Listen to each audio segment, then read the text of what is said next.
li amri wahlul 'uqdatam min lisani yafqahu qawli. Amin ya rabbal alamin. Bapak Ibu hadirin yang kami hormati, para guru, para kiai, serta semua saudara dan sahabat yang senantiasa dimuliakan oleh Allah Subhanahu wa taala. Bersyukur kita kepada Allah pada kesempatan pagi hari ini, tanggal 25 Mei tahun 2023, bertepatan dengan tanggal 5 Zulqa'dah 1444 Hijriah. Kita diberikan kesempatan oleh Allah dalam keadaan sehat walafiat untuk senantiasa istiqamah dalam kegiatan kita mengaji setiap pagi di hari Kamis dan hari-hari lainnya bersama gurunda kita tercinta Profesor Dr. Kiai Haji Nasaruddin Umar MA. Segala puji bagi Allah yang telah tersucikan dalam kesempurnaannya, jauh terhindar dari penyerupaan, keserupaan, dan persamaan. Dan Allah Maha Esa dalam keesaannya, pemberi bantuan dan pemberi petunjuk kepada kita semua dalam setiap keadaan. Atas izinnya kita dapat kembali berjumpa pada hari ini dan mudah-mudahan semuanya dalam keadaan bahagia, sehat, walafiat. Amin ya rabbal alamin. Kemudian salawat dan salam juga selalu kita limpahkan kepada junjungan kita Nabi besar Muhammad SAW wa ala alihi wa ashabi ajma'in, yang tentunya kita memahami dan meyakini bahwa beliau adalah pemimpin generasi awal hingga generasi akhir, semulia-mulianya makhluk dalam pelita kegelapan, dan juga insya Allah beliau adalah yakin bahwa kita meneladani setiap akhlak dan perilaku yang dimiliki oleh baginda Nabi besar Muhammad SAW. Bapak Ibu hadirin yang kami hormati, hari ini tidak terasa sudah kita masuk ke dalam genap episode ke-300. Dan mudah-mudahan Allah berikan umur kita panjang untuk senantiasa mengamalkan setiap apa yang sudah disampaikan oleh guru kita, Profesor Dr. Kiai Haji Nasaruddin Umar MA. Sebelum kita mulai, saya akan membacakan atau mengingatkan kembali tentang pembahasan dalam bentuk pointers di episode yang lalu, episode ke-298, pada hari Kamis tanggal 18 Mei tahun 2023, tentang mensucikan jiwa dan pikiran dengan sholat. Mari kita ikhlaskan segala bentuk ibadah kita hanya kepada Allah. Sucikan dari pamrih, dari pahala banyak, supaya kita masuk surga, dan jangan beribadah karena ingin dipenuhi hajat, pamrih, ingin terbebas dari api neraka, dan ingin menolak bala. Beribadahlah sesuai dengan komitmen kita. Inna salati wa nusuki wa mahyaya wa mamati lillahi rabbil alamin. Sesungguhnya salat, ibadah, pengabdian, bahkan hidup dan mati kita pun hanya semata-mata untuk Allah Subhanahu wa taala tanpa pamrih. Jadi tujuan kita membaca Al-Qur'an, surah apapun yang kita baca, bukan untuk mengejar fadilah, bukan untuk mendapatkan keajaiban atau mengusir atau bahkan dekat dengan makhluk gaib dan lain-lain. Niatkan segalanya untuk mendekatkan diri hanya kepada Allah. Mari berhenti menjadi orang awam, naik kelaslah jadi orang yang khawas. Orang awamlah yang dimotivasi dengan berbagai fadilah, dimotivasi untuk kepentingan lain selain Allah. Orang awam beribadah untuk mendapatkan rezeki yang banyak karena ada maunya kepada Allah. Setelah keinginannya dikabulkan, biasanya sholat ditinggalkan bagaikan lupa kacang akan kulitnya. Seorang yang mencapai tingkat maqam lebih tinggi, dia tidak peduli dengan apapun yang ada di sekitarnya, apapun yang dijanjikan pada dirinya. Dia tidak pernah meninggalkan rutinitas ibadahnya. Bila kita sudah menyerahkan diri hanya kepada Allah, hidup dalam genggaman Allah, kita akan terproteksi dari apapun yang akan menyerang diri kita, keluarga kita, bahkan umat. Jadi lakukanlah semuanya lillahi ta'ala. Itu jauh lebih efektif daripada berharap sesuatu. Bersihkan hati, pikiran, jiwa, dan tidak ada presentasi spiritual tanpa kesucian batin. Jika ingin bersahabat dengan batinnya Al-Quran, bersihkanlah diri dan pikirannya. Maka kesimpulan yang akan kita peroleh dari Al-Quran akan berbeda.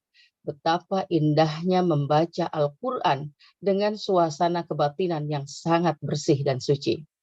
Bagaimana caranya? Secara rohani ada ibadah sholat. Dalam surah An-Nisa ayat 103, maka apabila kamu telah menyelesaikan sholatmu, ingatlah Allah di waktu berdiri, di waktu duduk, dan di waktu berbaring. Kemudian apabila kamu telah merasa aman, maka dirikanlah sholat itu. Sesungguhnya sholat itu adalah kewajiban yang ditentukan waktunya atas orang-orang yang beriman. Ada 2 kali kalimat sholat pada ayat di atas. Salat yang pertama adalah menunjukkan jalan kepada kita di mana tempat pertaubatan. Sholat yang kedua adalah merasakan kenikmatan sholat itu sendiri. Diawali dengan sholat dan diakhiri dengan sholat. Tempat yang paling nikmat di bumi ini adalah sajadah.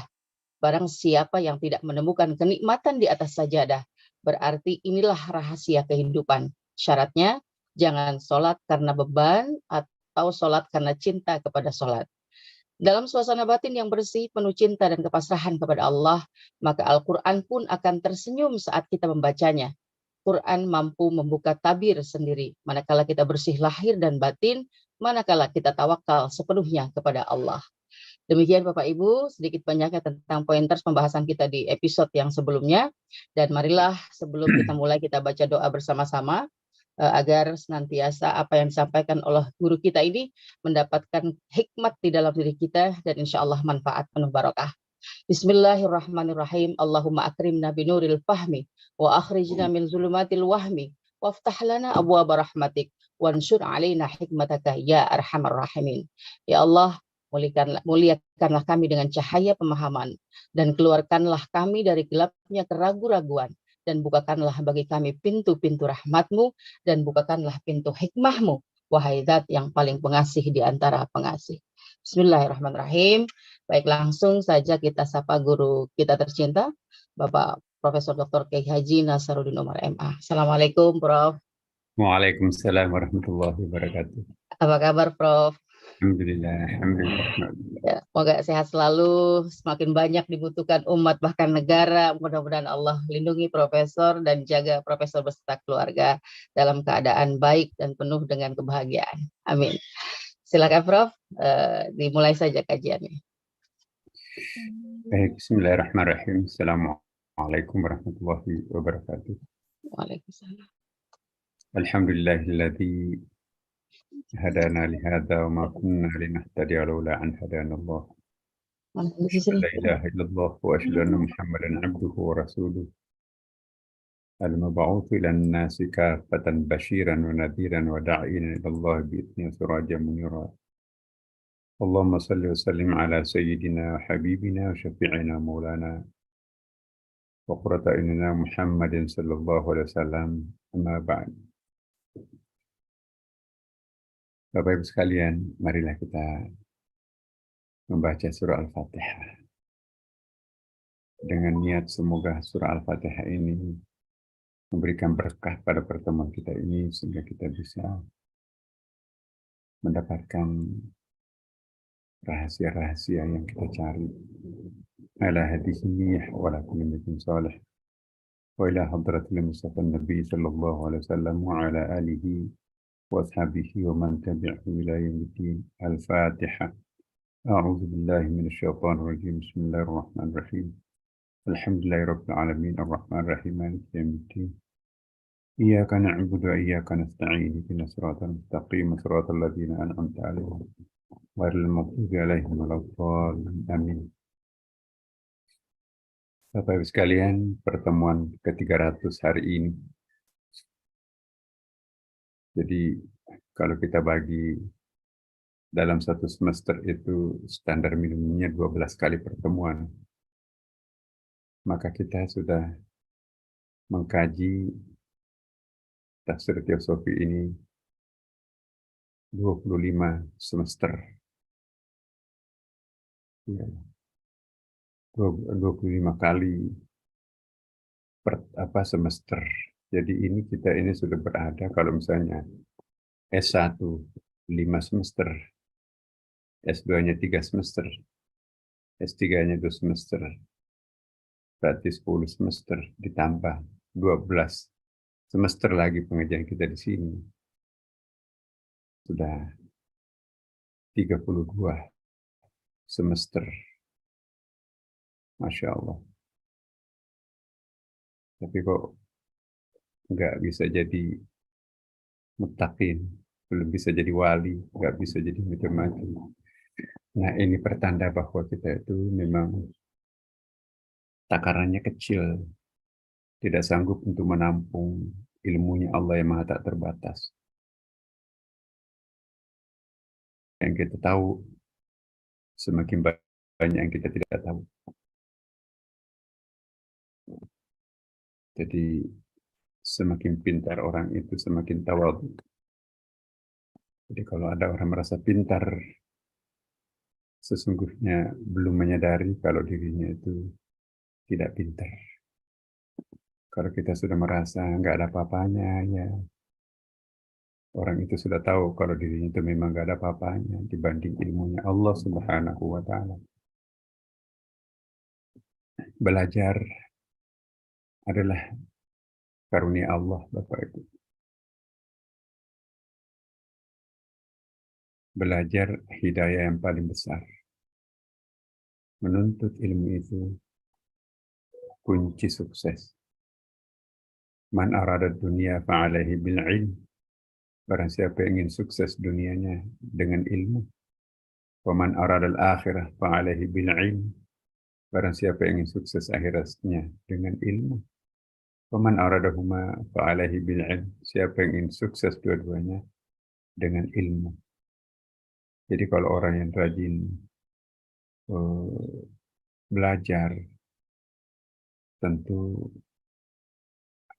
anak kunci untuk membuka kesuksesannya itu banyak. Karena itu Bapak Ibu sekalian, bersyukurlah karena Allah telah memberikan karunia buat kita untuk meraih kunci-kunci keberhasilannya. Ya. Saya tahu banyak di antara teman-teman kita lebih memilih minum kopi atau tidur-tiduran daripada ikut ngaji seperti ini. Padahal kesehatan diberikan oleh Allah, waktu luang juga diberikan oleh Allah. Bapak Ibu beruntunglah 267 masih bisa bergabung dengan kita di sini. Karena itu Bapak Ibu sekalian, semoga para malaikat pemikul arash mencatat kehadiran Bapak Ibu sekalian pada hari ini dengan niat kita yang sangat luhur. Saya mohon maaf, Senin lalu ada sedikit gangguan, ya, nggak salah makan ya. Agak sedikit mual, tidak seru di depan komputer pada waktu itu. Agak kurang enak badannya. Alhamdulillah, 2 jam berikutnya sudah bisa sehat kembali. Kira-kira ya alhamdulillah 30 tahun baru merasakan sakit ya. Ya itu mungkin pelajaran dari Allah bahwa ternyata gampang kalau orang ingin membuat sakit hambanya. Pulang dari masjid ceramah di depan komputer, tiba-tiba agak mual.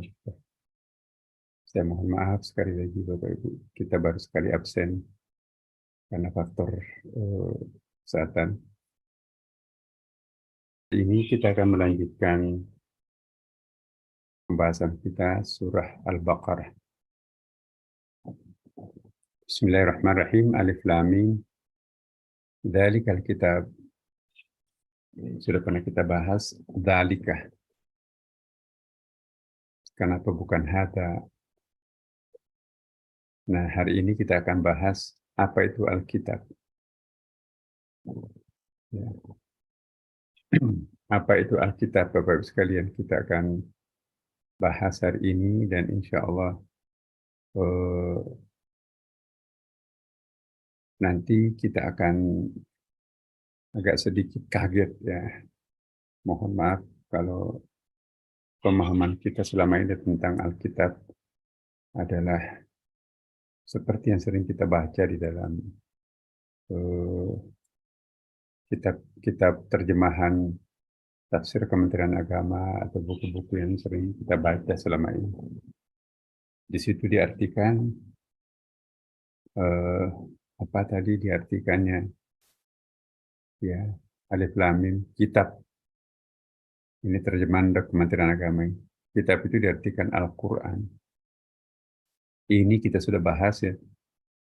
Kenapa bukan sona? Karena dzalika itu kan di sona. Kalau hada di sini.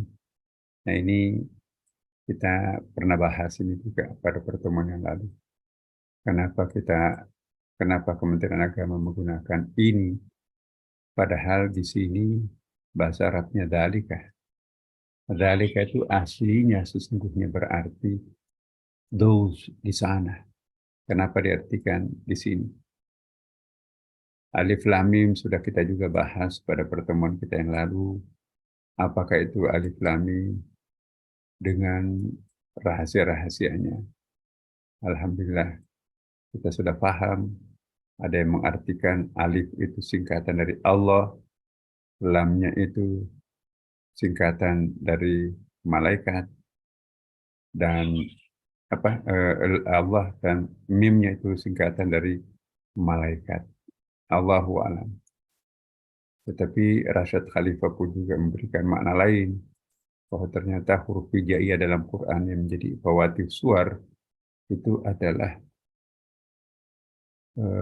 semacam kunci-kunci, kode-kode komputer untuk mengukur keabsahan validitas cetakan Quran. Kapan Al-Quran huruf-hurufnya tidak bisa dibagi 19, maka itu pasti Quran palsu.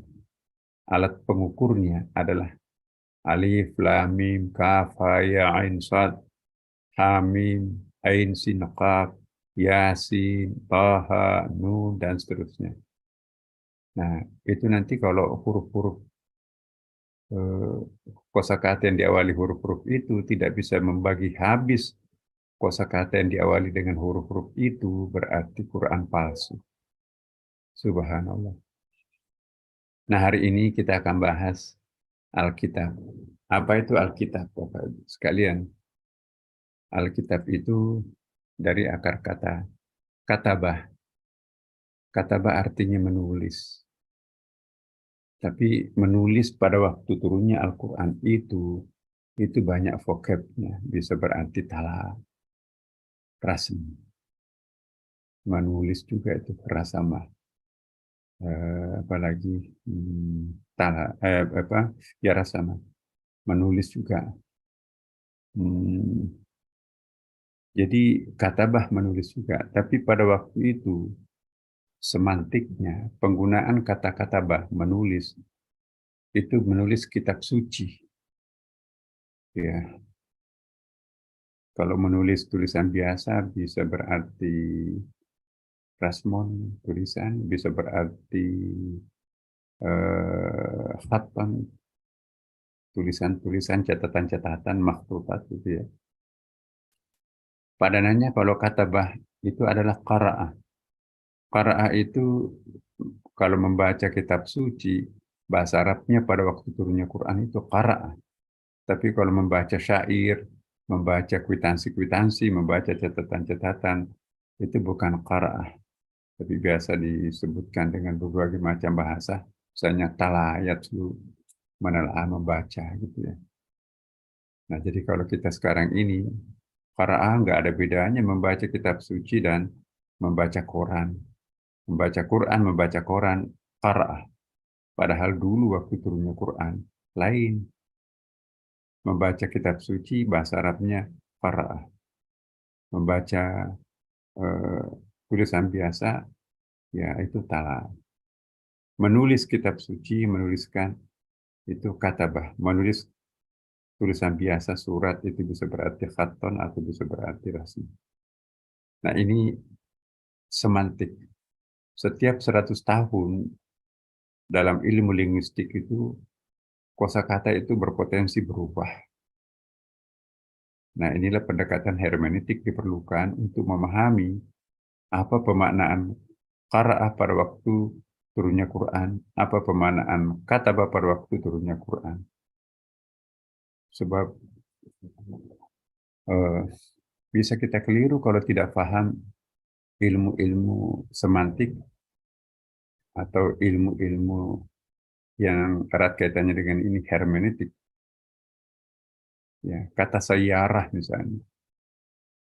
Tidak ada arti lain sayyarah dalam bahasa Arab sekarang ini selain mobil. As-sayyarah yaitu mobil. Ya. Tapi pada waktu Nabi Musa itu ada ayatnya kan, as-sayyarah juga. Apakah ada mobilnya Nabi Musa? Ya. Apakah ada mobil pada masa Nabi Muhammad? Kenapa ada kata sayyara muncul beberapa kali dalam Quran? Jadi as-sayyara pada waktu itu lain artinya dengan as-sayyara sekarang. Hijab abad pertama, kedua, ketiga, sampai abad keempat dari lahirnya Nabi berarti the garden. Tabir yang memisahkan ruang privat dan ruang publik, ruang tamu dan ruang pribadi Nabi itu namanya hijab. Abad kelima sampai sekarang ini dalam bahasa Arab hijab itu artinya pakaian perempuan, the seclusion of women. Seclusion of women ini konotasinya itu ya melindungi perempuan. Padahal dulu artinya hijab, miwarai hijab itu kan the garden. Ya,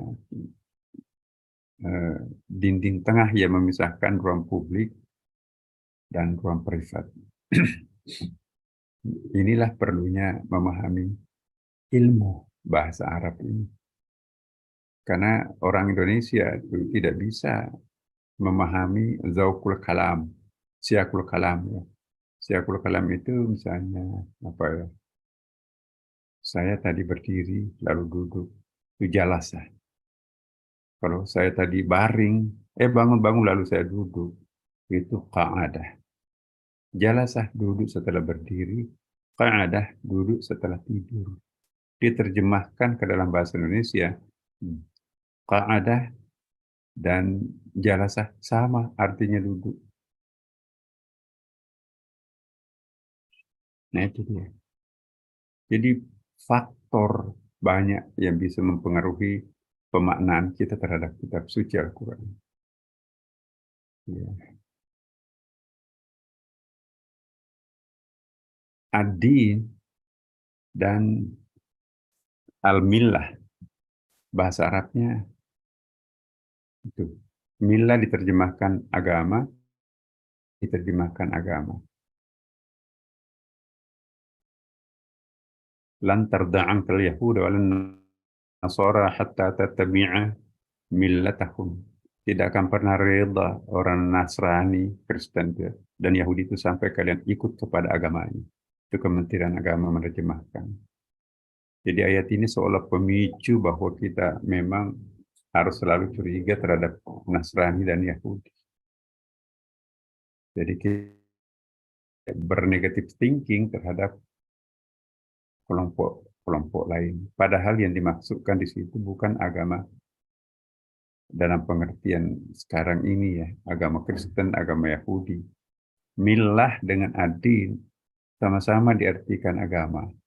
Tapi kalau millah itu religiousness, bahasa Inggrisnya itu apa itu ya, emosi keagamaan yang ada unsur sentimen lokalnya di situ ya. Jadi religiosity-nya di situ itu ada subjektivitasnya. Mungkin Zionis lah untuk Yahudi itu ya.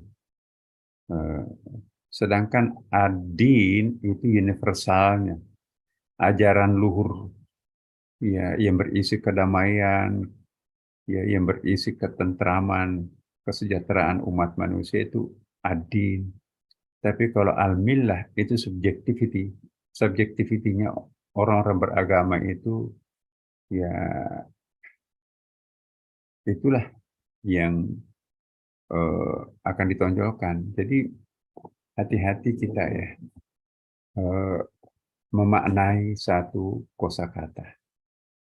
Nah, hari ini kita akan mencoba memaknai kata Alkitab. Dzalikal kitab. Kalau menurut Ibnu Asyur dalam tafsirnya itu ya, Bapak Ibu yang warna biru itu. Ya, Ibnu Asyur menjelaskan bahwa yang dimaksud dengan Alkitab ya, ialah wahyu yang diturunkan kepada Nabi Muhammad SAW yaitu Al-Quran. Ya, jadi Alkitab sama juga dengan tafsir Jalalain yang dimaksud Alkitab di situ yaitu Quran. Inilah yang digunakan rujukan oleh Kementerian Agama. Alkitab diartikan dengan Al-Quran. Ya. Jadi Alkitab di situ sama dengan Al-Quran karena memang salah satu nama Al-Quran itu adalah Alkitab. Jadi nama-nama Al-Quran itu ada Al-Furqan karena memisahkan yang terbaik dan yang buruk, ya kan. Ada Az-Zikr karena Al-Quran itu memberikan peringatan, ya kan. Kemudian ada Tanzil karena Al-Quran itu diturunkan. Innahu latanzilu rabbil alamin. Ada juga nama Quran itu ya Al-Hadi. Al-Hadi bisa juga. Jadi Allahu nazzala ahsanal hadits kitaba, yang menunjukkan makna Al-Quran sebagaimana yang disebutkan dalam Az-Zumar ayat 32 itu ada kan Allah wasana al-hadithi kitaba. Jadi al-hadis di situ itu peristiwa-peristiwa yang ditunjukkan dalamnya itu adalah Quran. Al-Mau'idah juga nama lain dari Al-Quran. Ya ayuhan nasu qad ja'akum mau'idah. Ya. Jadi itu ada ayatnya, telah datang kepadamu mau'idah, nasihat-nasihat min rabbikum wa syifa'un lima fis sudur wa hudan wa rahmatul lil mu'minin. Ya, jadi Al-Quran itu istilah-istilahnya dalam Quran banyak. Ada ar-ruh, wa kadzalika auhayna ilaika ruham min amrina. Itu. Yunazzilul malaikatu birruhi min amri. Itu semua roh di situ yang dimaksudkan di situ adalah Al-Quran. Nah, jadi ini perlu sinonimnya Al-Quran. Ada ar-ruh, ada al-mau'idah, ada al-hadith, ada at-tanzil, ada az-zikr, ada al-furqan, dan ada Al-Quran itu sendiri, tambah dengan Alkitab. Nah, menurut Ibnu Ashur, dalam tafsirnya yang tebal itu ya, Ibnu Ashur ini seorang Tunisia ya, ada yang mengatakan Maroko, tapi pinter banget, usul fikihnya juga kuat. Dia membahas tentang maqasid syariah, sangat bagus ya, kitab-kitabnya itu. Sayang sekali tidak cukup waktu untuk membahas karya-karya beliau itu. Nah, selain tadi Ibnu Ashur, kita bisa melihat di dalam kitab-kitab yang lain. Alkitab itu tidak selamanya berarti Al-Quran. Ya. Kata Alkitab itu bervariasi maknanya, tergantung pembicaraannya, konteksnya apa. Ya. Di antara makna kitab itu ada bisa berarti kewajiban. Kata-kata baik itu kan, inna salata kanat alal mu'minina kitaban mauquta, ya kan? Kata biasa itu sering ditempel di masjid itu. Sesungguhnya salat itu adalah kewajiban, ya, yang ditentukan waktunya kepada orang-orang yang beriman. Jadi kitaban di situ tidak berarti kitab, tapi berarti kewajiban. Ya alladzina amanu kutiba alaikumusiyam, itu sama itu. Kami wajibkan kalian berpuasa sebagaimana diwajibkannya orang terdahulu.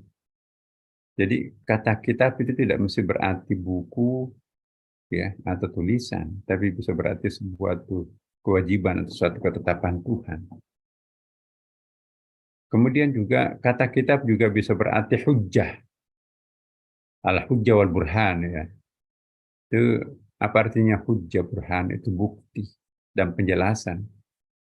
Seperti dalam Al-Quran itu kan ada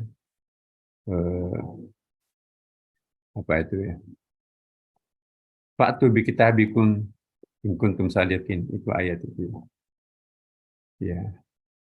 Maka bawalah kitabmu itu jika kamu orang-orang yang benar. Fa'tu bi kitabikum ya. Jadi bawalah apa reasoning Anda, alasan Anda, hujah Anda itu. Itu berarti kitab juga itu bisa berarti logika alasan tuh. Ya. Walladzina yattabi'una kitaba mimma malakat aimanukum, apa itu? Ada dalam surah dalam Al-Qur'an itu. Jadi walladzina yattabi'una kitaba mimma malakat, dan jika hamba sahaya yang kamu miliki menginginkan perjanjian atau kebebasan, jadi perjanjian untuk kebebasan tadi itu, maka hendaklah kamu buat perjanjianmu kepada mereka. Jadi Alkitab di situ itu perjanjian. Nah, itu. Jadi jangan hanya diartikan Al-Quran. Nanti memang konteksnya tergantung tuh ya. Dan kata-kata kitab itu juga di dalam Quran. Kita akan bahas makna lahiriah, makna batiniahnya kata kitab itu. Ya, kata kitab itu juga bisa berarti ini ahli tafsir, ini disertasinya Pak Kures banyak mengutip ini Ibnu Katsir, Syekh Muhammad Abu yang menulisnya bersama dengan Rashid Ridha ya kan. Jadi Syekh Muhammad seperti kemudian An-Nisa dan seterusnya dilanjutkan oleh muridnya Syekh Rashid Ridha. Tapi ada bedanya. Dan Abdu itu lebih moderat.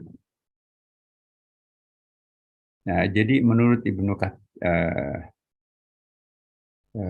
Katsir dan ada juga Ibnu Kaisan. Ibnu Kaisan itu dan tokoh lainnya menafsirkan Alkitab itu Al-Baqarah ya. Menurut wahyu yang diturunkan di Mekah ya, bukan wahyu yang diturun di Madinah. Jadi dia spesifiknya di situ kan itu kan ada ayat Makkiyah kan, ayat-ayat luhur universal. Nah, kalau kita lihat Ikrimah, ulama tafsir juga ya, pintar juga menafsirkan yang dimaksud Alkitab di situ yaitu Taurat dan Injil. Jadi bukan Quran karena konteksnya pada waktu itu kan. Nah, Ibnu Hibban menafsirkannya sebagai wahyu yang tertulis di Lauhul Mahfuz. Jadi bukan Alkitab yang ini, tapi yang di sana yang pernah kita bahas minggu lalu kan. Itu menurut pendapat Ibnu Hibban. Nah, jadi yang tertulis di Lauhul Mahfuz itu. Nah, Ibnu Abbas lain lagi. Nah, ini kan Ibnu Abbas itu lebih sofistik kadang-kadang ya. Ibnu Abbas ini ya nama aslinya Abdullah bin Abbas. Jadi Ibnu Abbas populernya kenapa? Karena banyak sahabat Nabi bergelar Abdullah. Ada 5 Abdullah pada masa Nabi supaya tidak tukar-tukar, nggak usah pakai Abdullah. Jadi Ibnu Umar artinya Abdullah bin Umar. Ibnu Abbas artinya Abdullah bin Abbas. Ibnu Zubair artinya Abdullah bin Zubair. Ibnu Mas'ud artinya Abdullah bin Mas'ud. Kayak gitu. Jadi kalau kita menyebutkan Ibnu Mas'ud, Ibnu Umar, Ibnu Zubair, ya, Ibnu Abbas itu artinya Abdullah. Ya, cuman sahabat junior karena bapaknya sahabat, anaknya juga sahabat, senior junior. Jadi Ibnu Habib menafsirkan kata Alkitab dalam surah Al-Baqarah ini wahyu yang ditulis di Lauhul Mahfuz. Ibnu Abbas lain yang tergolong agak sedikit berbeda dengan yang lain. Ibnu Abbas itu mengartikan bahwa Alkitab dalam ayat surah Al-Baqarah tadi ayat kedua itu yaitu apa yang dijanjikan untuk Nabi Muhammad SAW yang tidak dihapus oleh air dan tidak banyak dipertentangkan. Jadi itu nanti kita akan bahas mirip dengan pendapatnya Ibnu Arabi juga ini. Ya, jadi ada sesuatu komitmen Tuhan terhadap Nabi Muhammad. Ini agak mirip dengan Ibnu Katsir ya. Tadi kita singgung Ibnu Katsir itu ditulis oleh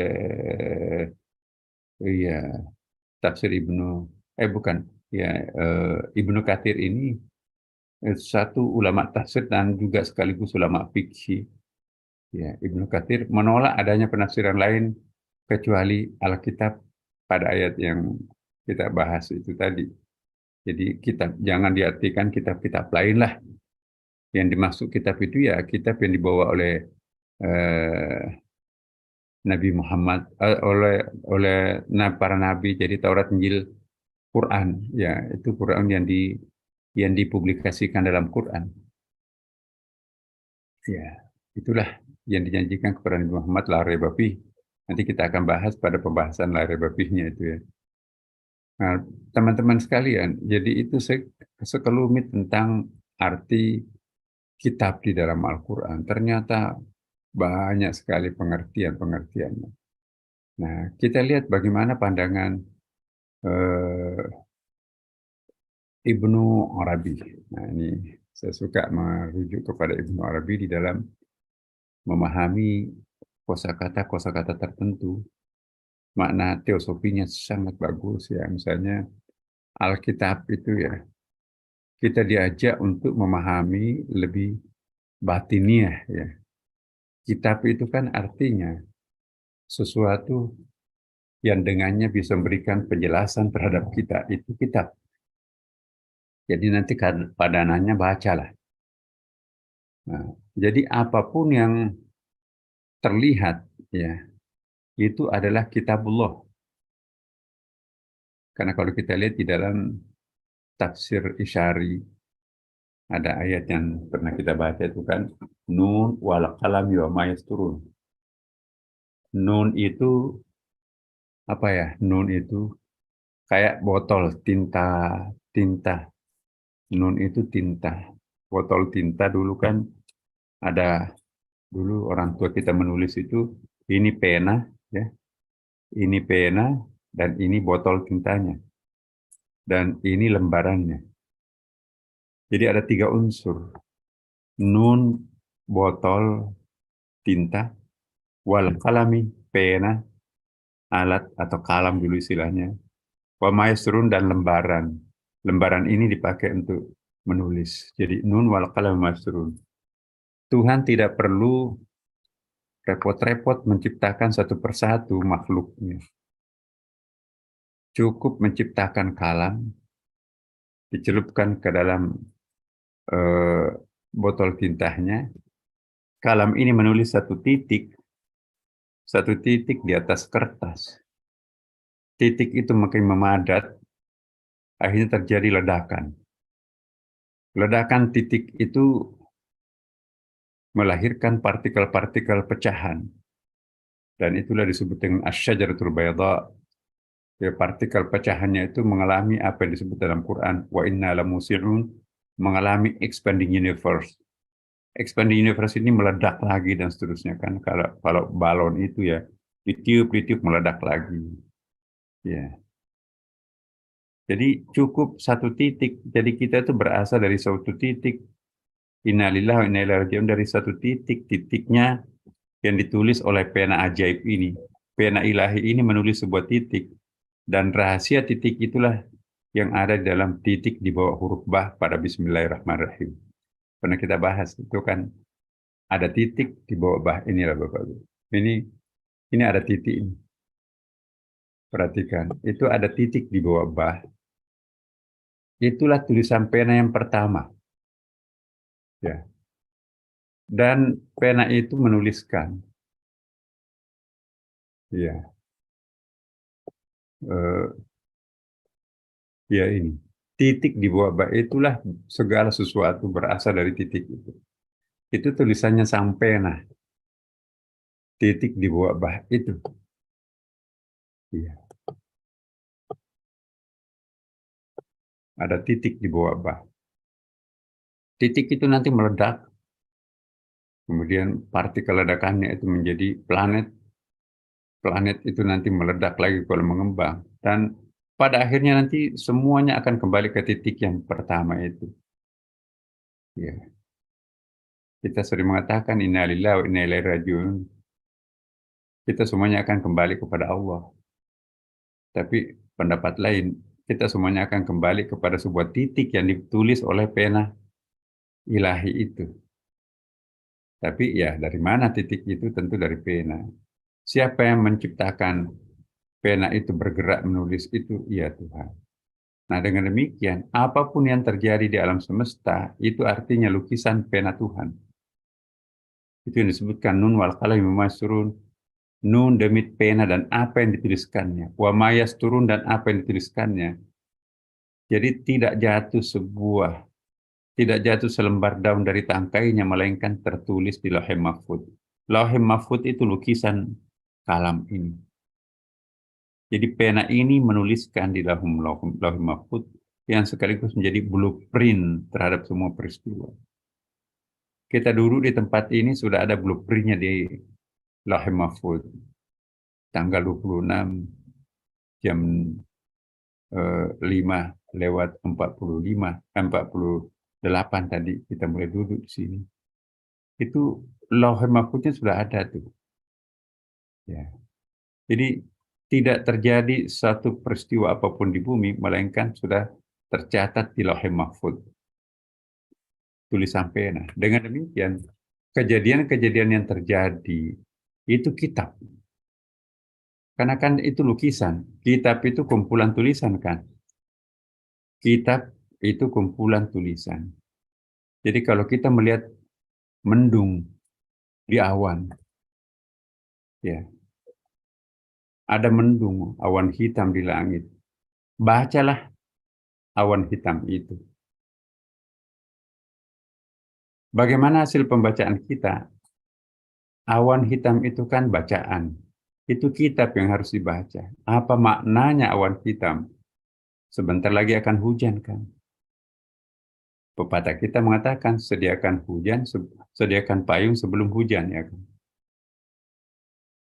Sebentar lagi akan hujan. Jemuran dimasukkan.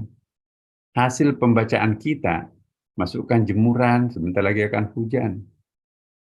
Got yang mampet itu coba diperbaiki, kalau enggak itu nanti akan banjir. Dibersihkan semua selokan, karena itu larva nanti sebentar lagi akan menetas kalau ada kilat di situ. Ya.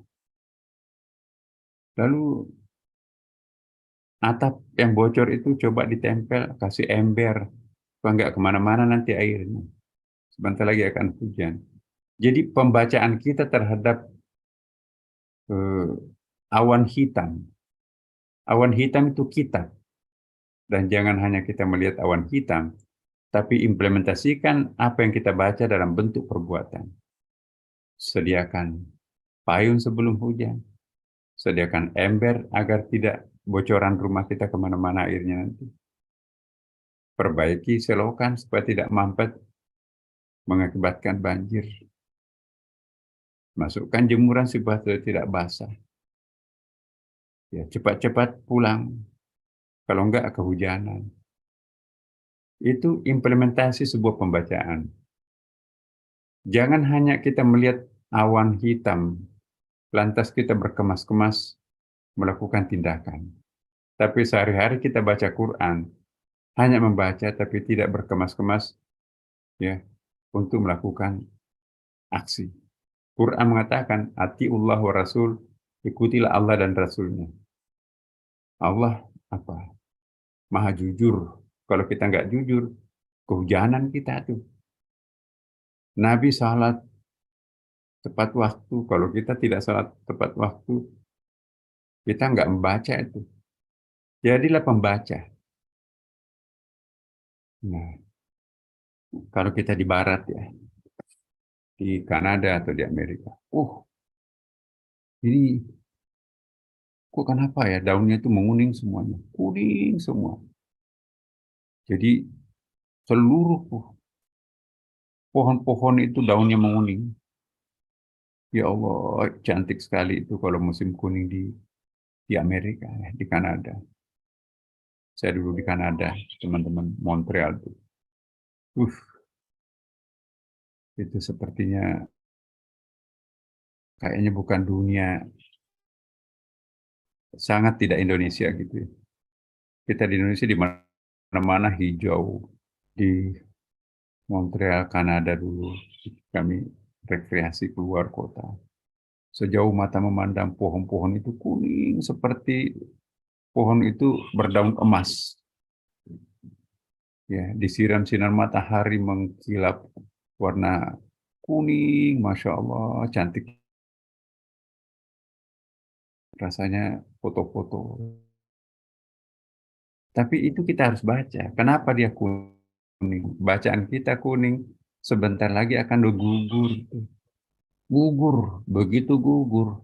Masya Allah, jelek sekali. Kanada, Amerika itu. Dihiasi dengan pohon-pohon mati. Saya datang dulu di Kanada itu pas musim gugur. Ya Allah, ini kok kayak kota mati. Nggak ada daun-daun sedikit pun. Semuanya pohon-pohon mati, ngapain orang di sini pelihara pohon mati? Ya, bukan pohonnya mati, tapi itu harus dibaca. Sebentar lagi salju akan turun. Kalau hujan, salju akan turun, ya kita harus berkemas-kemas. Kita harus siapkan kayu untuk pemanasan di dalam rumah. Kita harus nyetel heater kita nanti. Supaya nanti kita nggak kedinginan. Kita harus siapkan selimut yang tebal. Kita harus siapkan sepatu, yang mau sepatu di dalam sepatu kan di sana. Kita harus siapkan beli jaket tebal. Kita harus mengganti ban mobil yang punya gerigi itu. Kita harus beli mobil untuk penghancur salju di depan rumah. Karena kalau kita di Amerika, wajib hukumnya setiap rumah untuk membersihkan salju di depan trotoar rumahnya. Karena kalau ada orang kepeleset jatuh, karena licin es itu, yang dihukum yang punya rumah. Kenapa nggak membersihkan trotoar? Jadi kita habis bersihkan, hujan, salju turun lagi, bersihkan lagi. Ya Allah, pekerjaan paling berat itu. Nah, sekarang ada mesin untuk penghancur es tuh ya. Nah, itu bacaan kita. Kalau pohonnya sudah nggak ada daunnya, sebentar salju akan turun. Jadi bagaimana membaca pohon yang menguning? Bacalah pohon yang sudah nggak berdaun. Sebentar lagi salju akan turun. Nah, orang tua kita dulu di kampung, saya ingat di kampung saya itu di pelosok di pedalaman Bone itu ya.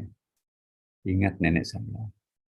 Ada namanya Panandrang. Panandrang itu bintang 7 ya. Tengok ke atas, lihat, Panandrang ada di atas kepala. Cepat-cepat turunkan benih padi. Karena kalau terlambat, itu nanti akan kebanjiran. Tapi jangan terlalu cepat, itu akan dimusnahkan tikus sama tikus. Jadi terlalu cepat salah, terlambat juga salah. Jadi orang tua kita itu pintar membaca tanda, pintar membaca kitab. Ya. Saya ingat dulu waktu masih di Fakultas Pertanian pernah menjadi pembantu dekan 2 ya. Di UNU, Sulawesi Selatan tuh. Kami ngantar anak-anak pergi praktek ke lapangan. Pak, itu nanam apa? Waktu itu Pak JK, Ketua Yayasan, saya sekretaris di UNU itu. Jadi, ayo, pokoknya anak-anak Fakultas Pertanian UNU itu harus, istilahnya, tangannya harus kasar. Tidak boleh menjadi mahasiswa pertanian kalau tangannya halus. Harus ada kapalannya, itu pegang cangkul, pegang macam-macam. Nah, jadi ada bibit kedelai dari Amerika yang bijinya gede-gede itu. Diberikan tanah praktikum. Ya. Ada teman saya doktornya di bidang agronomi itu. Ini kita kasih pupuk, ini pasti akan hidup. Ada petani kampung, nggak tamat SD, kerjaannya petani, pekebun di situ. Apa itu nak mau ditanam? Ya ini kedelai Amerika. Bagus. Coba lihat. Dia cium kedelai itu kira-kira 4 menit. Nggak tahu apa yang dibaca. Dia cium gitu. Baru ambil tanah tempat kita akan menanam itu, dia cium tanah juga sekitar 4-5 menit. Jadi, ini nggak cocok ini nak. Ini nggak bisa hidup ini. Kalaupun hidup ini nggak bisa berbuah bagus. Bapak kok tahu dari mana? Ya, dia cuma mencium bau kedelai, bibit kedelai. Dia mencium tanah tempat kita akan menanam kedelai itu. Dalam tempo tidak sampai 10 menit. Ini nggak cocok.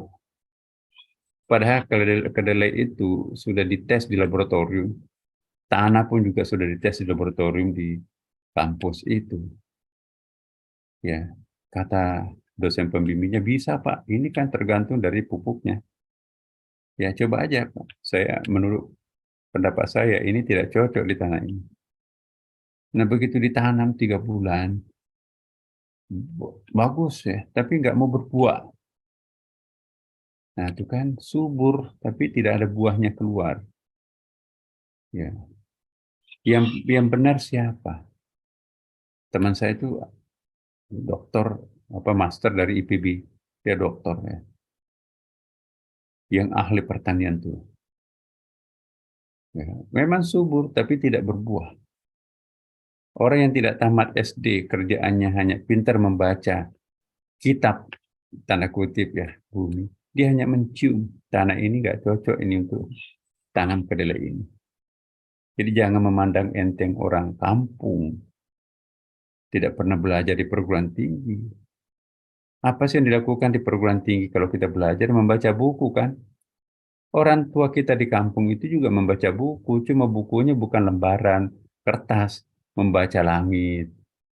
Ya, coba lihat disertasinya Pak Profesor Baharudin Lopa, orang Mandar tuh.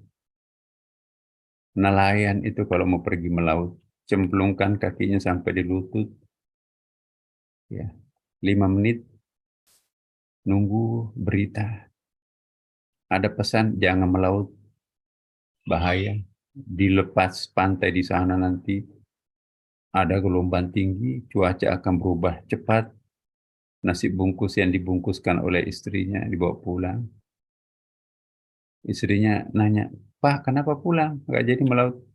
Ada pesan langit, ada pesan di sana, di luar sana itu ada bahaya. Ya udah, istirahat dulu.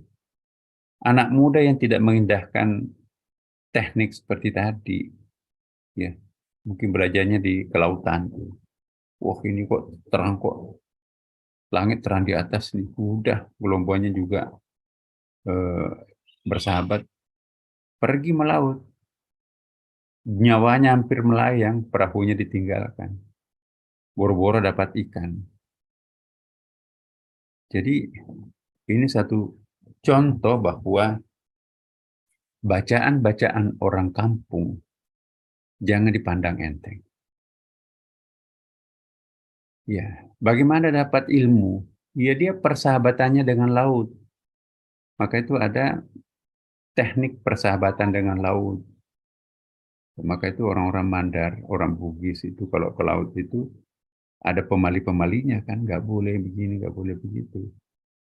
Ya, dia tahu bahwa laut itu juga kan bukan benda mati kan. Dalam Quran itu kan ada ayatnya kan, wa in min syai'in illa yusabbih bihamdihi walakin la ta'lamuna tasbihahum. Ya, segala sesuatu itu bertasbih. Kalau bertasbih berarti punya emosi kan kepada Allah. Tapi kalian tidak paham tasbihnya apa. Banyak hadisnya yang mirip dengan ini. Jadi jangan menganggap bahwa kalau orang melakukan upacara-upacara adat istiadat kearifan lokal itu langsung dikatakan musyrik.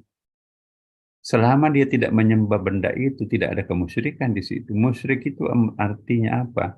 Menyembah sesuatu selain Allah itu musyrik. Tapi kalau melakukan praktek persahabatan dengan alam itu bukan musyrik, ya kan? Kita akan bersahabat dengan kucing, ada yang bersahabat dengan anjing, kasih makan anjingnya itu, nangis itu. Ada kuburan anjing di pusat perbelanjaan di Tokyo itu ya, karena begitu tuannya meninggal, ya siang malam dia jagain kuburannya sampai mati kelaparan anjing itu dikuburkan dekat tuan. Itu ada makamnya terkenal di pusat perbelanjaan di Tokyo. Ya. Penelitian ilmiah juga di Jepang. Kembang anggrek yang dipelihara oleh tuan dan nyonyanya lebih cantik bunganya daripada yang dipelihara oleh tukang kebun yang isi kepalanya honor setiap bulan. Dia siram tapi nggak ada cinta di situ. Tapi kalau tuan nyonya menyiram, pasti dengan cinta. Semerbak dan indah kembang anggreknya. Profesor Isaru Imoto, air minum yang dibacakan doa itu cantik, energinya akan kuat. di depan PBB tak terbantahkan. Jadi dalam bahasa Ibnu Arabi, segala sesuatu itu punya emosi, Bapak Ibu. Ya, saya hampir setiap tahun itu terakhir-terakhir ini diajak ke Good Art. Ya. Good Art itu artinya pabrik chips mata komputer ini, mata laptop ini ya, itu hanya 2 di dunia ini, pabriknya Selatan dan di Shanghai, Cina. Saya diundang di situ untuk memberikan meditasi. Ya. 7 menit sebelum karyawan masuk di pabrik, meditasi dulu 7 menit. Di luar, di situ ada bangku-bangku meditasinya. Setelah masuk, ya pabriknya itu sebesar, satu unit itu sebesar kulkas. Lap dulu seperti memelihara bayi, kata pimpinannya. Korea Selatan 5 kali ganti mesin. Kami belum pernah ganti mesin. Kenapa awet? Kami perlakukan mesin itu seperti bayi. Ada cinta di situ. Jadi mobil Bapak yang dicintai, ada baretnya langsung diperbaiki, itu insya Allah dia mencintai kita juga. Kalau kita melakukan pembiaran nggak pernah dicuci, itu kecelakaannya bertubi-tubi, itu ada baretnya dan nyangkut lagi. Nah, apalagi kalau anak sendiri nggak diurus, ya itu persoalan. Jadi teman-teman, emosilah terhadap segala sesuatu. Jalinlah halal bihalal silaturahim dengan segala sesuatu. Karena tidak ada benda mati dalam kamus Tuhan kan. Jangan memandang enteng orang kampung nggak sekolahan. Kita tuh sekolah itu baca buku. Dan kita menganggap buku itu apa yang tertulis dalam lembaran. Dalam Quran, yang dimaksud buku itu bukan hanya buku lembaran, tapi alam ini buku, sungai ini buku. Oh ini kok kenapa pasang? Oh ini surut. Itu artinya apa? Pasang surut.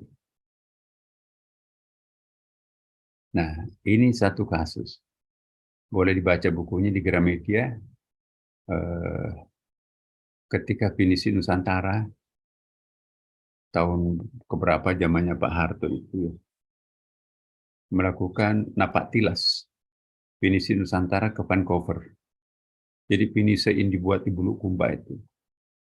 Pak dinakodai oleh 2 orang nakoda. Satu nakoda kolonel Angkatan Laut yang ilmunya sangat canggih, dia astronominya sangat hebat, alat-alatnya juga lengkap di Pinisi itu. Tapi ada juga Pak Muhammad itu navigator 63 tahun, udah tua lah. Naik juga di perahu itu. Nah, ada wartawan Kompas. Itulah yang wartawan menulis. Jadi ada kasus ketika di tengah samudra luas, ada pulau kecil. Pak Muhammad itu, ayo kita minggir ke eh, pulau-pulau kecil tak berpenghuni di tengah samudra itu. Pak Kolonel ini, Kolonel Laut, ngapain Pak? Kita kan kejar waktu. Ini kita harus sebelum 17 Agustus kita sudah harus sampai di Vancouver karena nanti akan diresmikan oleh Pak Harto. Enggak, kita mampir aja sejenak.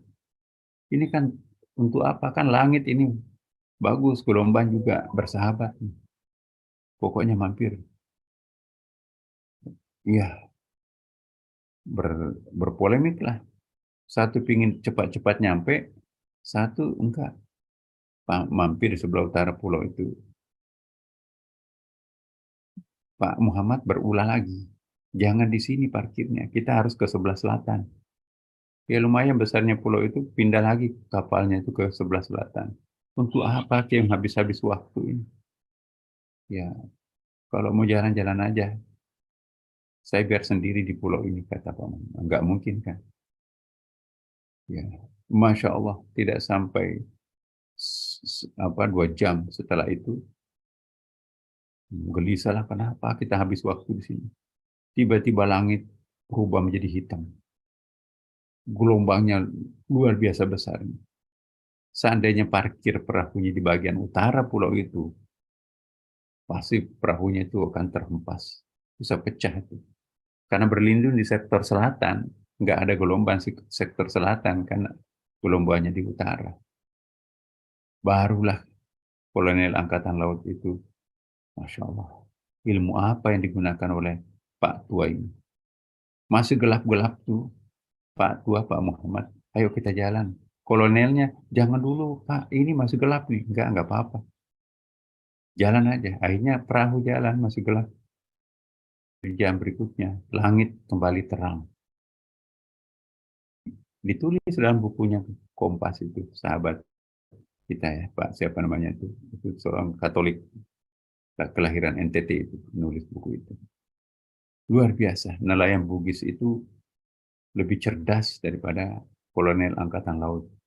Yang bacaannya buku, elektronik, Pak Muhammad, bacaannya batin, bacaannya alam semesta melalui pendekatan persahabatan. Ya. Jadi di Bulukumba itu dia tahu kayu ini cocok enggak melaut atau enggak. Dia bisa mencium baunya kayu itu. Ini enggak cocok untuk dijadikan tiang-tiang atau itu kan dalam membuat perahu itu kan ada kayu besar melintang dari belakang ke depan. Itu bukan kayu biasa. Harus diupacara-upacarakan dulu baru menjadi kayu penyanggah tiang-tiang balok yang akan dibangun di atasnya. Dan kayu-kayu yang akan digunakan membangun perahu itu ada semacam sakralisasi gitu ya. Didoa-doakan dulu supaya nanti dia bersahabat dengan laut. Ya, dia bersahabat dengan penghuni laut. Ya.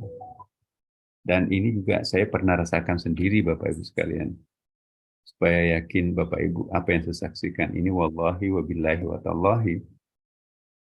Ketika saya diminta meresmikan eh, pesantren MDIA di Pulau Kalukuang. Kami bertuju pada waktu itu meresmikan madrasah cabang di kepulauan terjauh dari Pangkep. Pangkajannya kepulauan itu di hampir Madura itu. Jadi target kita itu kita akan sampai maghrib di kota itu. Jadi perahu pinisi yang kita tumpangi itu panjangnya sekitar 30 meter, lumayan besar, tapi muatannya itu batu merah. Karena di sana kan nggak ada batu merah untuk membangun apa itu namanya itu membangun tanda-tanda apa sih namanya itu istilahnya itu kalau di tengah laut itu ada lampu-lampu. Kalau dibangun untuk bahwa di sini ada pulau jangan nabrak ya. Kayak mercusuar gitu. Nah, jalan perahu ini. Ketika di tengah laut nggak melihat daratan, tiba-tiba jam 2 siang pada waktu itu gelombang itu ngamuk benar-benar. Jadi teriak-teriaklah semuanya, ayo ibu-ibu, kan ada ibu-ibu tua-tua juga. Di tengah makin ke sana itu makin besar gelombangnya, gelap, hujan Bapak. Nah, bayangkan pada waktu itu kami hanya berempat ya di antara 30-an penghuni kapal yang tidak pingsan. Anak buah kapal pun pingsan karena gelombangnya itu kayak mendaki gunung. Lebih besar gelombang itu daripada perahu yang kita naiki. Nah, jadi layarnya diturunkan karena mesinnya mati, layar diturunkan supaya tidak terkena gelombang ya. Nah, yang paling fatal guling atau kemudinya itu patah. Kemudi patah saking kuatnya gelombang itu, jadi tidak bisa lagi mengarahkan eh, perahu untuk bergergaji. Ada namanya mak gergaji ya, orang Bugis itu.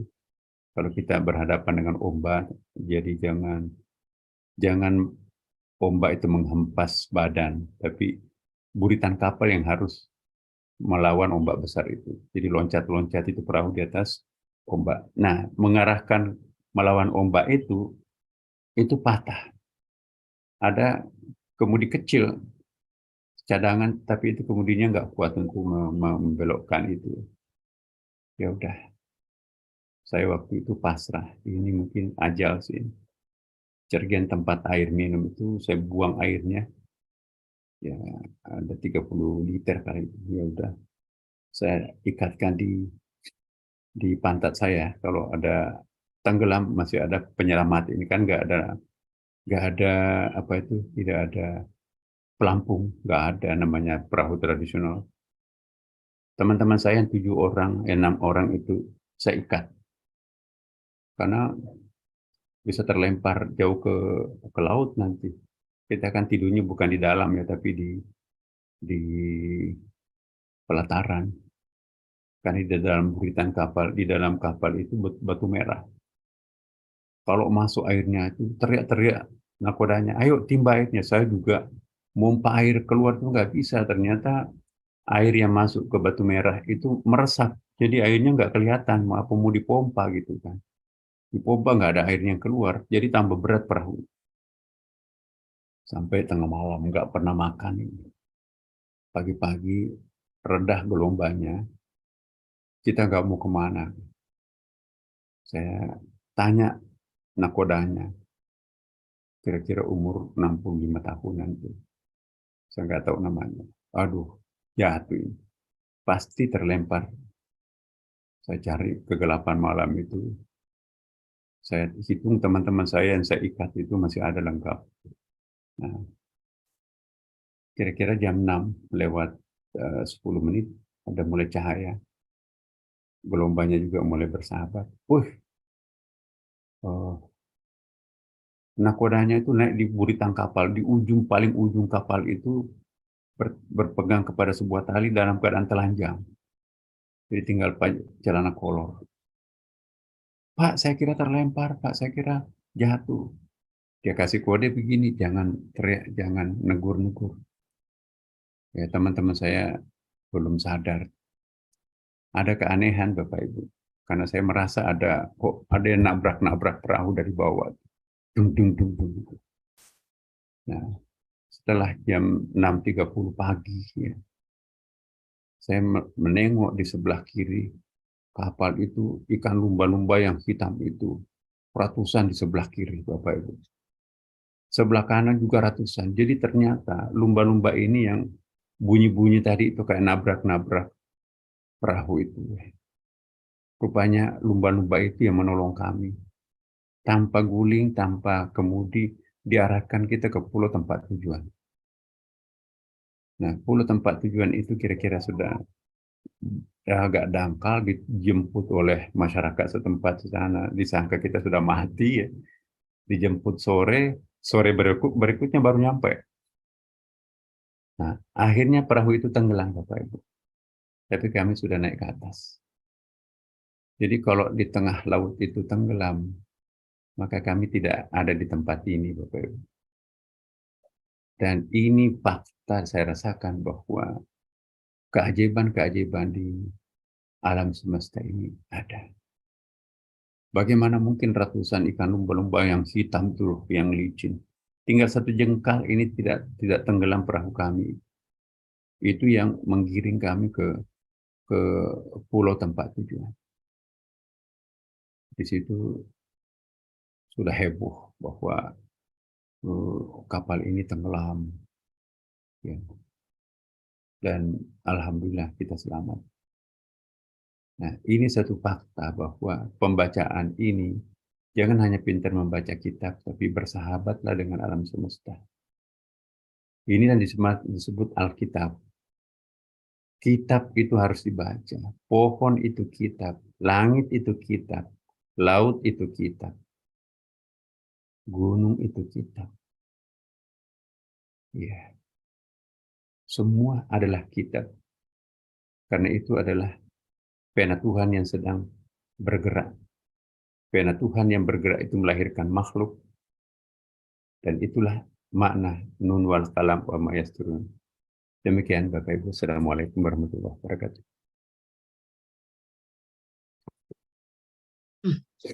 Waalaikumsalam warahmatullahi wabarakatuh. Masya Allah, subhanallah, wa haula wa quwwata illa billah. Allahu Akbar. Kalau kita menyimak tadi bagaimana kisah yang sempat kaget juga menyimaknya Prof. Di tengah lautan yang Masya Allah dibantu oleh makhluk Allah yang lain berupa ikan lumba-lumba, maka keselamatan menyertai beliau. Bersyukur kita masih bisa menjumpai beliau pada kesempatan hari ini. Terima kasih banyak Profesor atas ilmu dan juga pengalaman yang sudah disampaikan kepada kita. Insya Allah ini menjadi pengalaman yang juga berharga buat lebih dalam lagi dalam membaca kitab yang dikatakan oleh guru kita bahwa semua yang ada di bumi, di langit itu adalah sesuatu yang harus kita baca dengan secara cermat. Masya Allah. Baik, ini di meja redaksi atau di kolom chat baru ada satu pertanyaan ya Profesor dari jamaah yang hadir pada kesempatan pagi hari ini. Ini ada pertanyaan dari Bapak Bayu. Beliau menanyakan, Assalamualaikum Profesor, izin bertanya perihal makna atau rahasia daripada ayat yang berbunyi Kaf Ha Ya Ain Shad, karena ayat itu sering terdapat dalam hizib-hizib para ulama. Terima kasih. Silakan Profesor, apa mau dijawab? Ya. Baik, silakan Bapak Ibu baca Quran. Surah Maryam, semua kosakata yang diawali dengan K, jumlahnya 19, has bisa dibagi 19, ya ain sad. Kalau ada Bapak temukan, komplain ke saya, oh ini huruf kosakata K tidak bisa dibagi 19, atau tidak sampai hurufnya 19, komplain ke saya berarti temuan itu tidak benar. Saya sudah konfirmasi dan saya sudah juga membuktikan bahwa tulisan Profesor Rosyad Khalifah itu luar biasa. Ya, Yasin, kumpulkan seluruh kosakata yang diawali huruf ya dan sin, ya, jumlahkan itu pasti bisa dibagi 19. Alif, Lam, Mim, surah Al-Baqarah 2,5 juz tuh. Semua kosakata yang diawali alif, lam, dan mim, jumlahkan bisa kan di indeks di komputer Quran itu bisa kan. Kalau nggak bisa dibagi 19, itu Quran palsu. Dan ada sekitar 10 ayat surah yang diawali alif lam mim, gabungkan semuanya itu juga sama kok. Inilah yang membuat Profesor Roger Berg, profesor linguistik di Sorbonne University Prancis ya, mengatakan mustahil Quran itu buatan manusia. Manusia canggih seperti modernnya sekarang ini pun juga nggak sanggup membuat Al-Quran, apalagi 14,5 abad yang lampau tanpa ada komputer pada waktu itu, mustahil ada Quran seperti sekarang. Jadi itu. Ya. Kasih.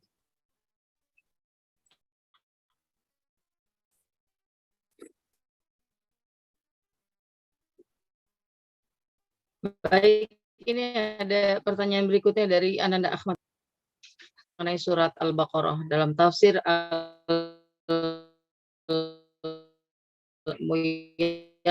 Suaranya nggak bagus.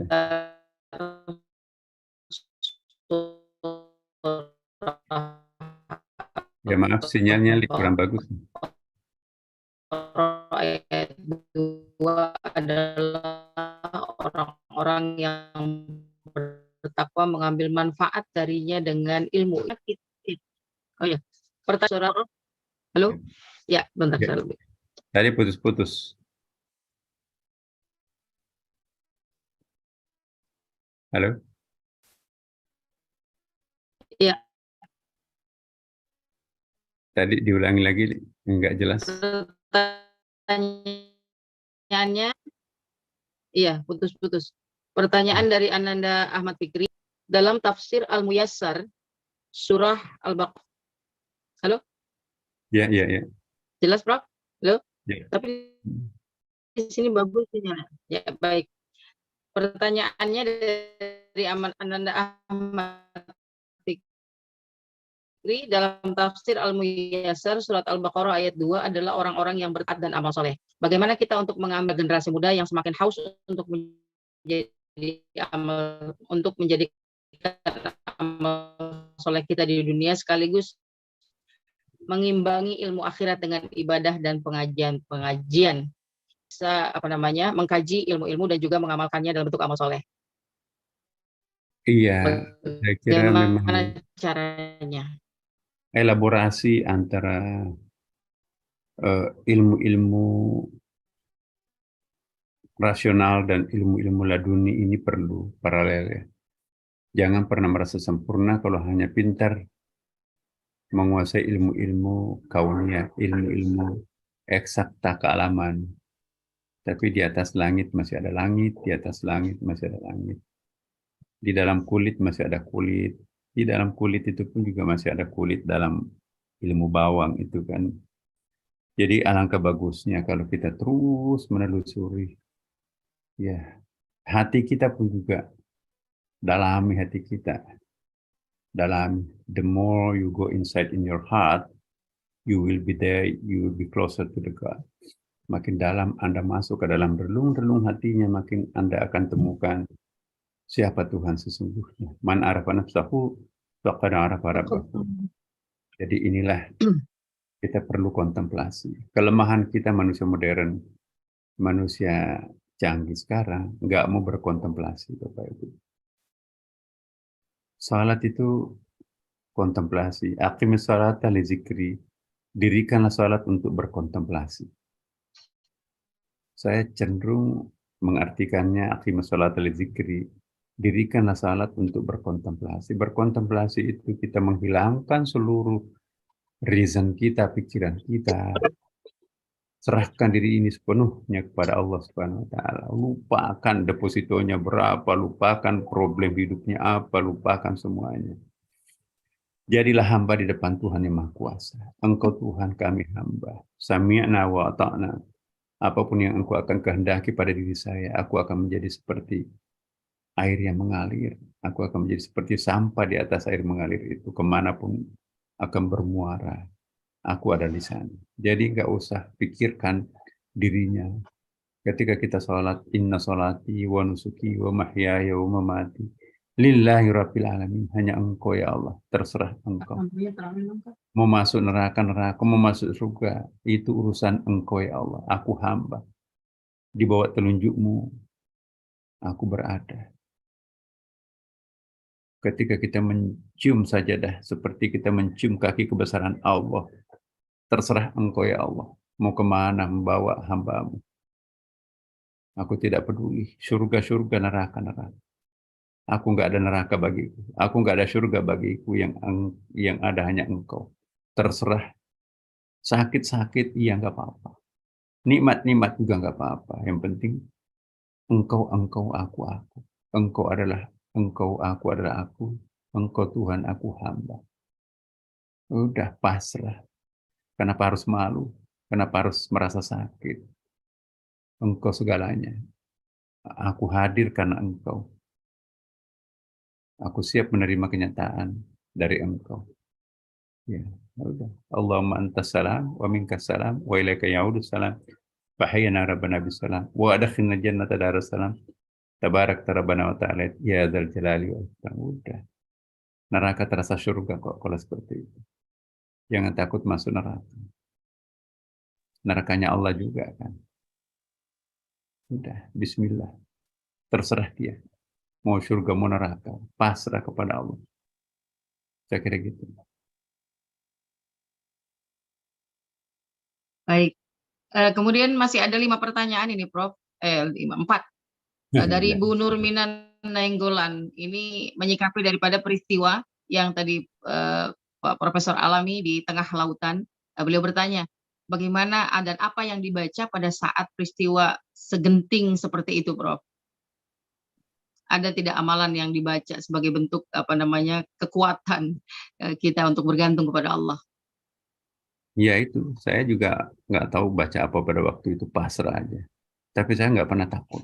Kalau takut memang Engkau lah. Kalau gelombang yang kayak gunung tuh yang nggak tahu, belum pernah lihat gelombang kayak gitu itu. Perahu itu jadi kecil di atas gelombang yang nggak tahu, kayak pohon setinggi pohon kelapa itu. Jadi kita tuh perahu kertas, ya nggak tenggelam tuh. Hmm, kalau turun dari gelombang besar itu, apa ya, kayak loncat ke bawah dari ketinggian, kayak di Ancol itu loh, perahu-perahuan itu.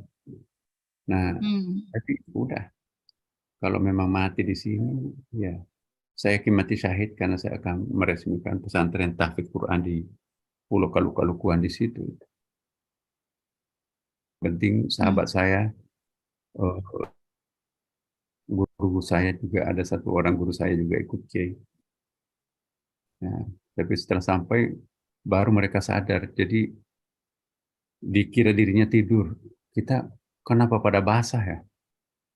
Jadi rupanya dia nggak tahu kalau dia itu ada peristiwa-peristiwa yang tadi saya ceritakan itu.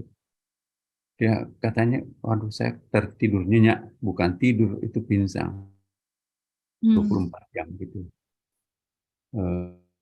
Mabuk tuh, maaf ya, kotoran buang di situ, ya, pada mandi semuanya. Tapi karena kita basah semua dengan air laut, ya itulah eh, keajaiban Allah itu, ada Allah itu.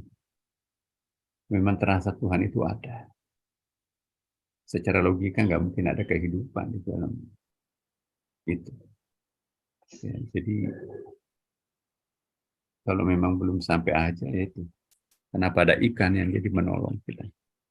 Iya, Ya. Allah alam ya Prof ya.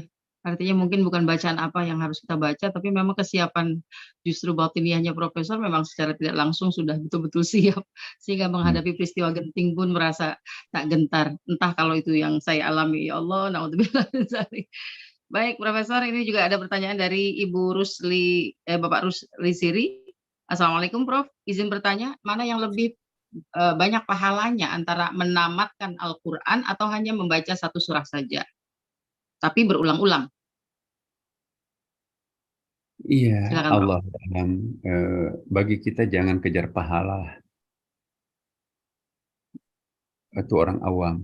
Kita kita karena Allah. Jangan ada target. Oh, aku mau supaya masuk surga, lewat itu surga. Aku mau nanti supaya pahalanya banyak. Jangan termotivasi karena ingin dapat pahala banyak. Pahala itu juga bisa menjadi hijab. Surga itu juga bisa menjadi hijab. Udah. Kita maksimumkan ibadah kita kepada Allah. Seperti apa Allah akan memberikan poin penilaian, itu terserah. Kayak kita ujian itu ya. Lulus atau enggak, ya udah. Ketidaklulusan tidak berarti mati kan. Kelulusan juga tidak berarti bahagia. Pokoknya kita sudah menjalani ujian. Yakinlah di mana ada ujian, di situ pasti ada kenaikan kelas. Tahanlah terhadap ujian. Terserah Allah nanti memberikan bonusnya apa. Allah yang Maha Tahu. Bismillahirrahmanirrahim. Wala haula wala quwwata illa billah. Enak tuh. Ya.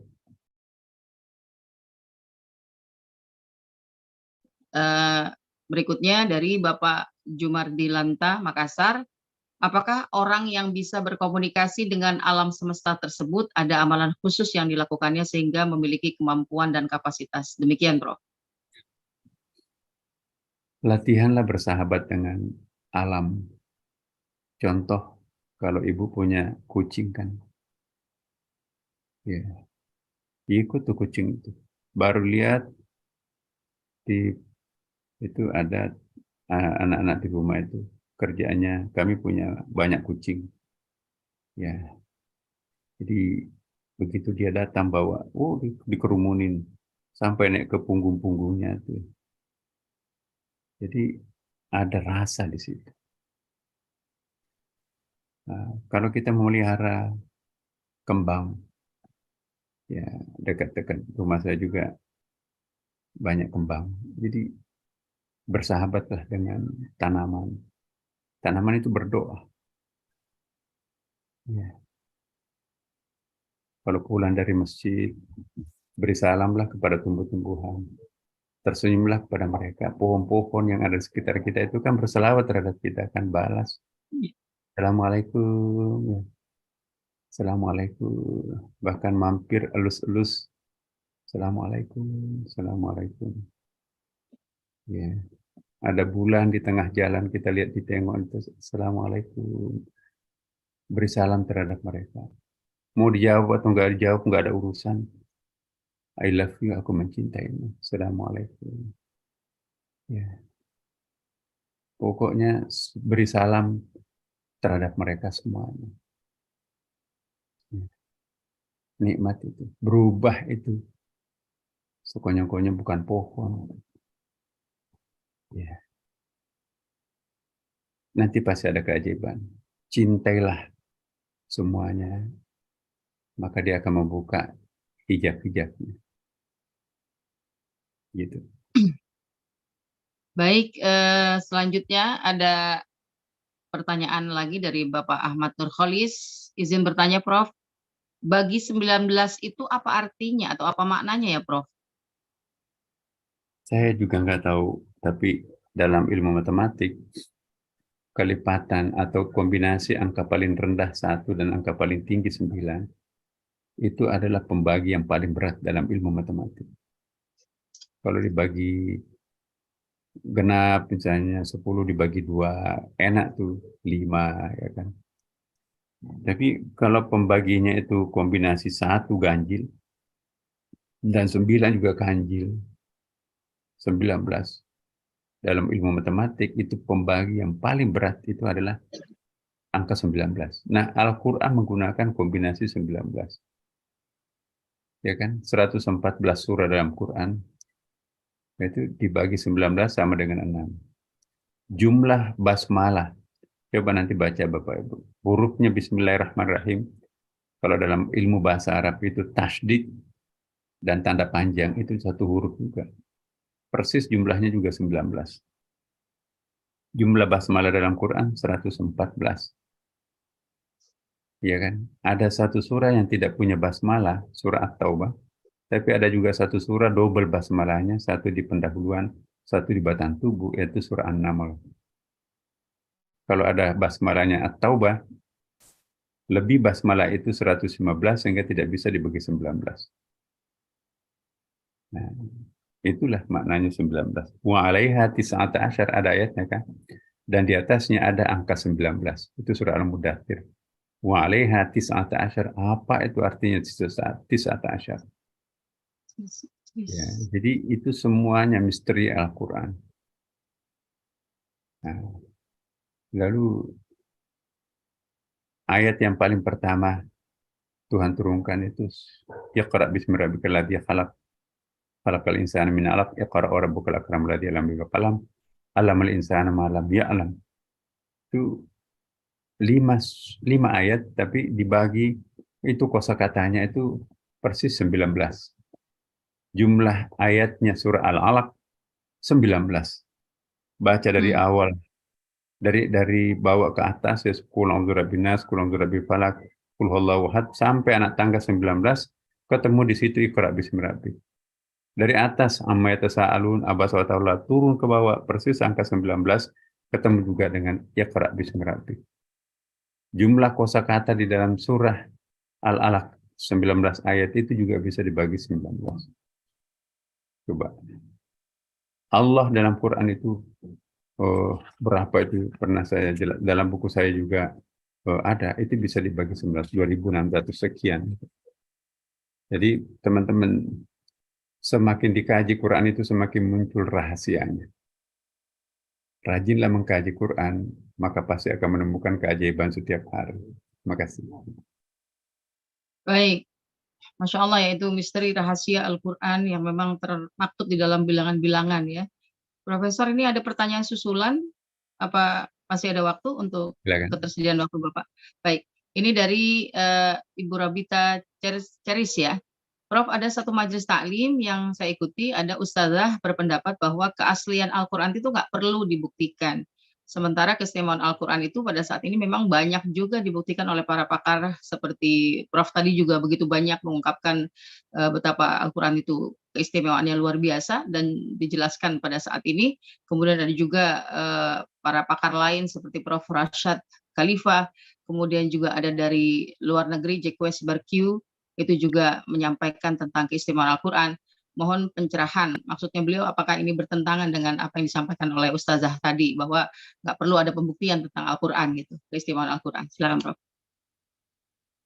Memang tidak perlu ada pembuktian, tapi jangan dilarang orang membuktikan. Itu Ya, kan pelajaran, dan itu bisa menambah keyakinan kan. Banyak sekali orang Amerika masuk Islam karena buku itu. Jadi pembuktian seperti itu nggak jadi mualaf itu kan. Jadi jangan larang mengungkapkan rahasia Quran, sebab itu gunanya dakwah juga. ya. Iya.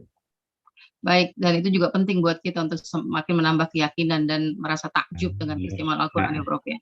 Itu adalah sebuah ilmu pengetahuan juga. Dan kemudian dari Pak Heri Haryono, Prof izin tanya apa yang Profesor jelaskan pagi ini untuk mengasah batin di samping mengasah akal tersirat dalam kisahnya Nabi Khidir dan Nabi Musa. Apakah demikian Prof? Terima kasih. ini surah An-Nahl itu surah kecerdasan intelektual. Al-Isra kecerdasan emosional.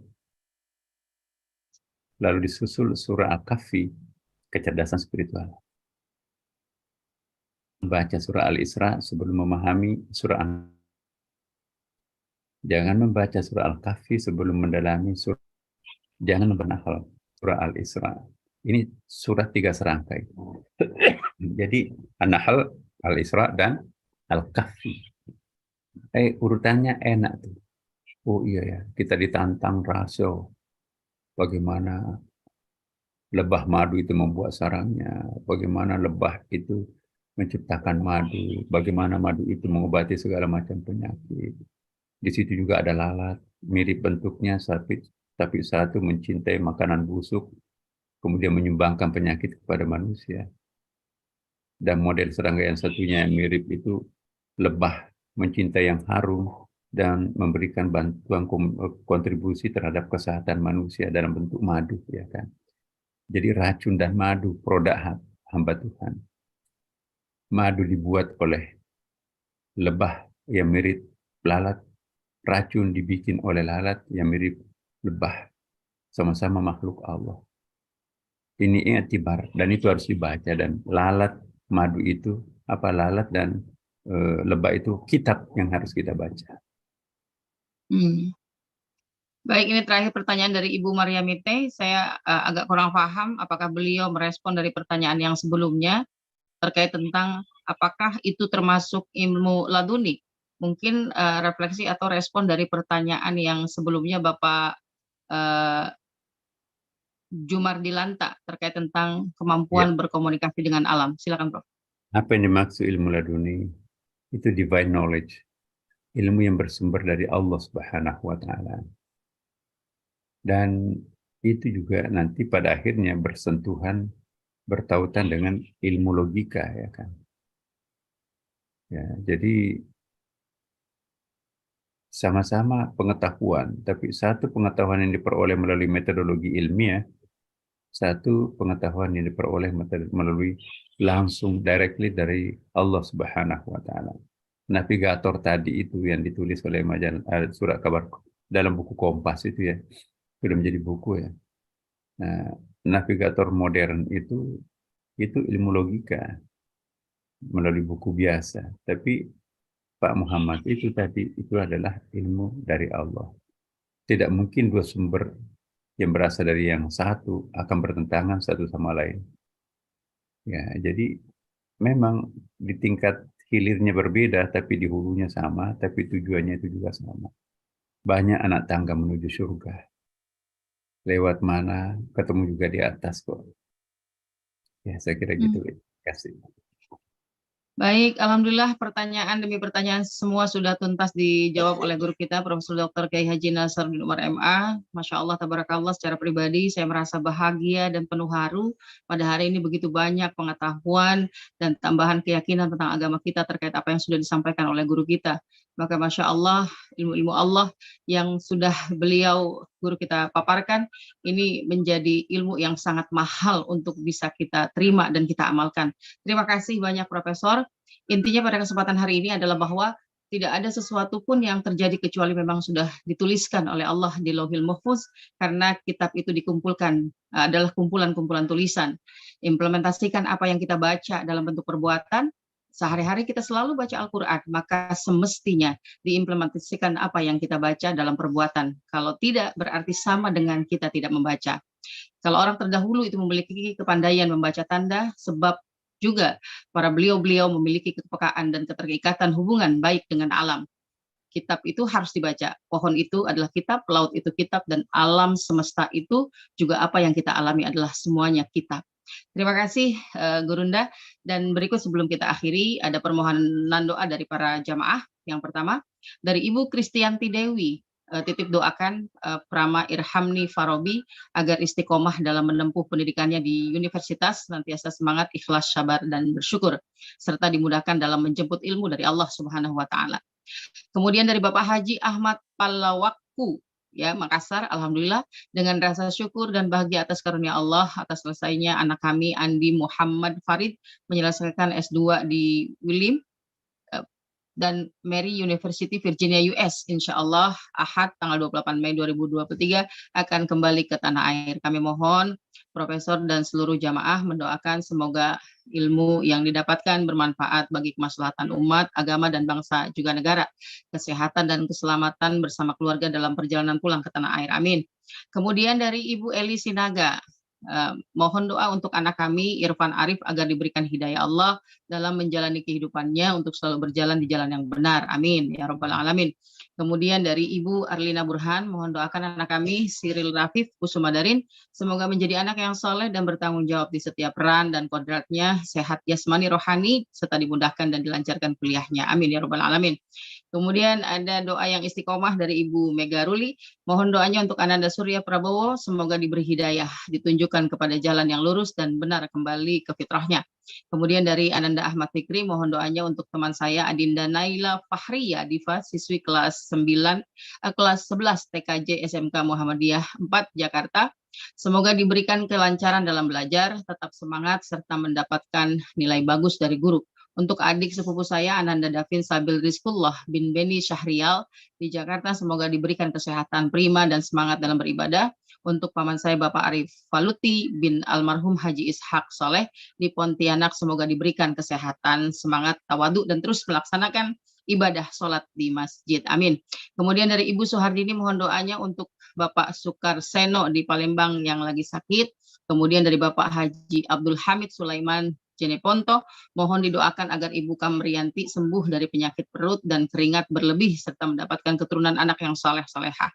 Mohon doanya juga agar Bapak Abdul Hamid Sulaiman sembuh dari penyakit ambeien dan prostat. Amin. Kemudian dari Ibu Helwia Umniati, mohon doa untuk kesembuhan Dr. Rina SPM atas sakit yang dideritanya. Semoga Allah berikan kesembuhan. Mohon doa pula agar saya diberi kesehatan. Kemudian dari Ibu Fransina Murni, mohon doanya Prof, Bapak Ibu untuk anak kami Rafif Hanif Harmadi dan Raisa Nurin Harmadi dijadikan anak yang beriman, berilmu, dan bertakwa. Amin. Kemudian permohonan doa terakhir dari Ibu Cahriani Setajang, mohon doanya Prof untuk ibunda saya yang sedang sakit. Demikian Prof permintaan doa secara khusus dari para jamaah yang tentunya juga barangkali mewakili doa-doa para jamaah lain yang juga ingin selalu diberikan keistiqomahan dalam iman dan Islam dan dalam menuntut ilmu. Silakan Prof. على هذه النية الفاتحة. أعوذ بالله من الشيطان الرجيم. بسم الله الرحمن الرحيم. الحمد لله رب الحمد لله العالمين. رب العالمين الرحمن الرحيم مالك يوم الدين إياك نعبد وإياك نستعين اهدنا الصراط المستقيم صراط الذين أنعمت عليهم غير المغضوب عليهم ولا الضالين آمين آمين. اللهم يا الله ارحمنا يا أرحم الراحمين يا الله. اللهم إنا نستعينك نستهديك ونستغفرك ونتوب إليك ونؤمن بك ونتوكل عليك ونثني عليك الخير كله ونشكرك ولا نكفر. اللهم إياك نعبد ولك نصلي ونسجد إليك نسعى نفت نرجو رحمتك ونخشى عذابك إن عذابك الجد بالكفار محيط. اللهم انصرنا من نصر الدين. اللهم اعز الإسلام والمسلمين.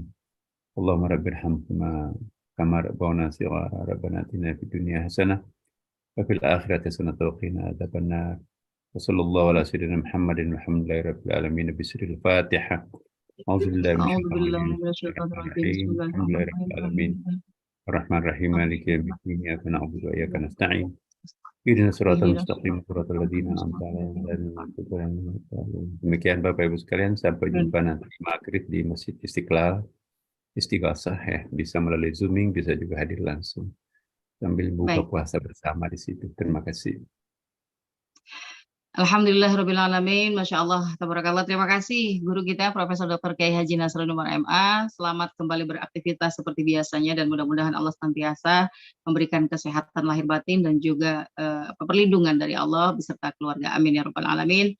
Terima kasih Profesor, terima kasih. Insya Allah kita jumpa lagi di episode berikutnya.